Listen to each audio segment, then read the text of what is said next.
Στο συγκεκριμένο podcast θα συνοψίσουμε την εργασία που καταβλήθηκε για την ταξινόμηση του αρχείου Νικολάου Λούρου, κτήματος του Ιδρύματος Ιστορίας της Ιατρικής Νικόλος Λούρος. Θα υπενθυμίσω τώρα τα αισθήματα του σημερινού Διοικητικού Συμβουλίου με πρόεδρο τον καθηγητή Κωνσταντίνο Τρογκούκη, αντιπρόεδρο τον συγγραφέα του κειμένου, γενικό γραμματέα τον καθηγητή Στέφανο Γερουλάνο και μέλος τον εκάστοτε κοσμήτωρα της Ιατρικής Σχολής Αθηνών. Όταν κληρονομήσαμε τόσο το Ίδρυμα όσο και το αρχείο, ήταν μια επαχθής κληρονομιά πράγματι. Το διαμέρισμα ήταν κατερρυπωμένο και αντιμετωπίσαμε ένα βουνό από 43 τεράστια χρονοκιβώτια, γεμάτο χαρτιά, φωτογραφίες, βιβλία σημειώσεων, όλα μπερδεμένα.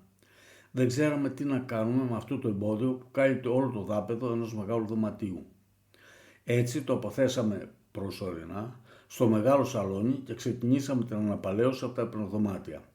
Και πάλι το ίδιο βουνό μεταφέρθηκε στο Πανεπιστήμιο Κρήτης, όπου υπηρετούσε ως επίκουρος καθηγητής ο πρόεδρος μας Κώστας Τρογκούκης και του δόθηκε κάποια αποθήκη.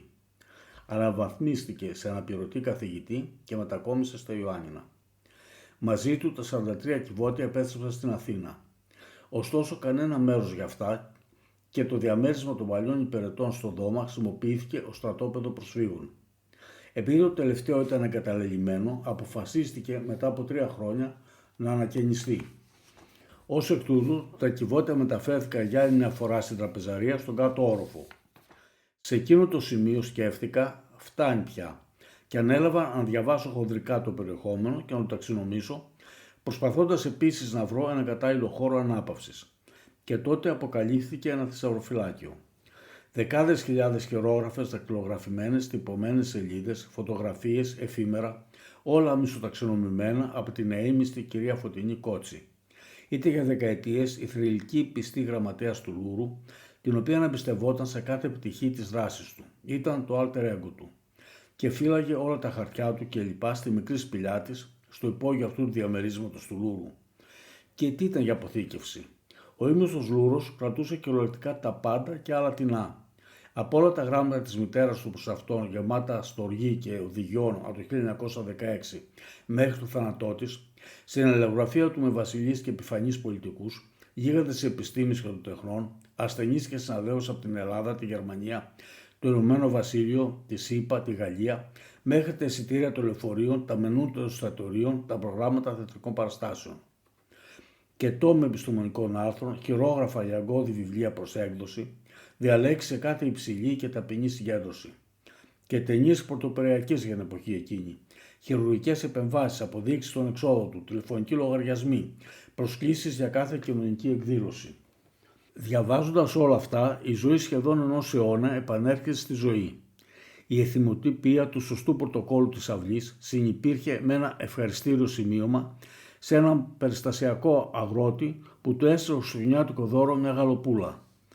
Πολυάριθμα νομοθετήματα κατά τη διάρκεια της συζητίας του Υπουργού Παιδείας συγκρούστηκαν με συστατικές επιστολές για τους υπηρέτες του. Συνολικά κατολογραφήσαμε 300 σελίδες με τίτλους των αποθηκευμένων εγγράφου του και ορισμένοι τίτλοι αντιστοιχούσαν σε εκατοντάδες σελίδες. Παραδόξως δεν αποθηκεύτηκε ούτε μια επιστολή ανάμεσα σε αυτόν και την πρώτη σύζυγό του, Λιλίκα Χριστομάνου, απόγονο της παλιάς αριστοκρατικής οικογένειας Πενιζέλων, ή τη δεύτερη, την αγαπημένη του Ιωάννα, κόρη του πολύ πλούσιου εμπόρου κρασιού από την Κωνσταντινούπολη και το Λονδίνο και τελικά δωρήτρια του Ιδρύματός μας. Ωστόσο, υπήρχαν μερικά άτακτα ερωτικά σημειωματάκια μιας εξωσυγικής σχέσης με τη μυστηριώδη κυρία L.F. Ο Λούρος δεν τήρησε τη ρίση του Φρέντερικ Φορσάιθ. Μην εμπιστεύεστε τίποτα στο χαρτί και σίγουρα όχι σε υπολογιστή ή ένα κινητό τηλέφωνο. Κρατήστε το στο κεφάλι σας. Είναι ο μόνος ιδιωτικός χώρος που μας έχει απομείνει. Καταγράφοντας όλα όσα μας έδωσε την ευκαιρία για καλοπροαίρετο κουτσομπολιό. Επειδή το προσωπικό αρχείο αντικατοπτρίζει όχι μόνο τι κάνει και σκέφτεται ένα άτομο, αλλά ποιος είναι, πώς οραματίζεται και πώς βιώνει τη ζωή του. Συνοψίζοντας, ξεθάψαμε τα αρχεία ένα χρυσορυχείο πληροφοριών σχετικά με την καταγωγή του, τον πατέρα του και τη μητέρα του, τα πρώτα του χρόνια ως φοιτητής στη Γερμανία και την Ελβετία, την καριέρα του στην Ελλάδα, τη ζωή του ως καθηγητή, ως κλινικό γιατρό, ως άνθρωπο της κοινωνίας, ως ονειροπόλο, ως άνθρωπο των γραμμάτων και των τεχνών, ως γιατρό της βασιλικής οικογένειας, την προσωπική του ζωή, την κληρονομιά του. Αλλά για να εξαθάψει οτιδήποτε απαιτεί πολύ σκάψιμο. Για ώρες, για μέρες, για μήνες. Όχι μόνος. Ελέω Θεού, συνεργάτης εμφανίστηκε στο πρόσωπο του φιλολόγου κ. Χρήστου Μαρίνη. Αρχικά απασχολούμενος από το Ίδρυμα με ορομίσθιο, σιγά σιγά και οι δυο μας γοητευτήκαμε τόσο πολύ από το περιεχόμενο του αρχείου, που συνεργαστήκαμε ως μια ομάδα 2 ατόμων με ενθουσιασμό και αντοχή. Γιατί όπως είχε πει ο Τζορτζ Έλιοτ, είναι δύσκολο να πιστέψουμε για πολύ καιρό ότι οτιδήποτε αξίζει, εκτός αν υπάρχει κάποιο μάτι για να ανάψει από κοινού με το δικό μας, κάποια σύντομη λέξη που προφέρεται που και που για να υπονοήσει ότι αυτό που είναι απείρως πολύτιμο για εμάς είναι ομοίως πολύτιμο για ένα άλλο άτομο. Έτσι, όπως ο Ροβοσάνος Κρούσος με τον Παρασκευά, εργαστήκαμε για τελείωτες περιόδους στο έρημο νησί των αρχείων, αγωνιζόμενοι για την επιβίωση όχι του εαυτού μας, αλλά των ανεκτήμητων πληροφοριών που φυλάσσονταν στο αρχείο. Σχεδόν το τέλος του έργου μας εμφανίστηκε ένα έγγραφο που εξέφραζε την προσδοκία του αείμνηστου Λούρου για την τύχη του αρχείου του. Ήταν ένα γράμμα προς την κυρία Φωτεινή Κότση, την αφοσιωμένη γραμματέα του, γραμμένο το 1967. Σε αυτό την οικετεύει να συγκεντρώσει όλα τα εγγραφά του και άλλα έγγραφα που ήταν αποθηκευμένα στο γραφείο της, στο γραφείο του στο νοσοκομείο Αλεξάνδρα και το ιδιωτικό του σπίτι, προβλέποντας ότι θα βοηθήσουν τους μελλοντικούς ερευνητές. Η επιστολή αυτή γράφτηκε με πολύ συναισθηματικό και προσωπικό ύφος. Μετά από 51 χρόνια, εγώ και ο κύριος Μαρίνης, καθοδηγούμενοι μέσα στην άγνοιά μας από το φάντασμα του Λούρου, αναλάβαμε την υποχρέωση. Άξιζε όμως να γίνουν όλα αυτά. Ποια είναι η αξία ενός αρχείου? Οι πληροφορίες που διατηρούνται σε αρχεία, σε αντίθεση με τα βιβλία και άλλες μορφές πολλαπλασιασμένων και ανακυκλωμένων δεδομένων στον σημερινό κόσμο, έχουν μια εξαιρετικά σημαντική πτυχή, τη μοναδικότητα και το αναντικατάστατό τους. Η απόλυτη πλειοψηφία του περιεχομένου των αρχείων αποτελείται από πρωτογενείς πηγές. Σε αντίθεση με τις δευτερογενείς πηγές που συνήθως δημοσιεύονται σε κάποια μορφή, αυτές οι πηγές χαρακτηρίζονται από μοναδικότητα, δηλαδή υπάρχουν μόνο σε ένα ή περισσότερα αντίτυπα.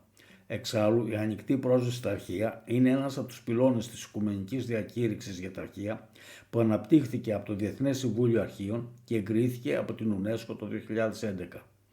Εκεί εξηγείται ο ρόλος των αρχαιονόμων ως ειδικευμένων επαγγελματιών που φροντίζουν τα αρχεία και παρέχουν πρόσβαση σε αυτά. Το κλείσιμο της πύλης σε μια τέτοια μοναδική πηγή πληροφοριών, συχνά αποδικευμένη σε ένα ενιαίο αρχείο, σημαίνει ότι κλείνουμε εντελώς την πρόσβαση σε αυτήν. Αυτό θα ήταν μια πολιτισμικά εγκληματική πράξη. Το Διοικητικό Συμβούλιο του Ιδρύματος Λούρου είναι αφοσιωμένο στην αποφυγή μιας τέτοιας ενέργειας. Ως εκ τούτου, αναζητούμε χορηγίες προκειμένου να ψηφιοποιήσουμε το αρχείο στο εγγύς μέλλον και να το καταστήσουμε προσβάσιμο στο κοινό. Το πρώτο βήμα, η ταξινόμηση και πρώτες δράσεις για την αξιοποίηση αυτού του πολύτιμου αρχείου έγιναν χάρη σε μια γενναιόδορη χορηγία από το Υπουργείο Πολιτισμού, για την οποία θερμά το ΔΣ του Ιδρύματος Λούρου το ευχαριστούμε. Η υποστήριξη από κάθε δυνατή πηγή για τις επόμενες κινήσεις μας που έχουμε ήδη σχεδιάσει θα είναι πολύτιμη.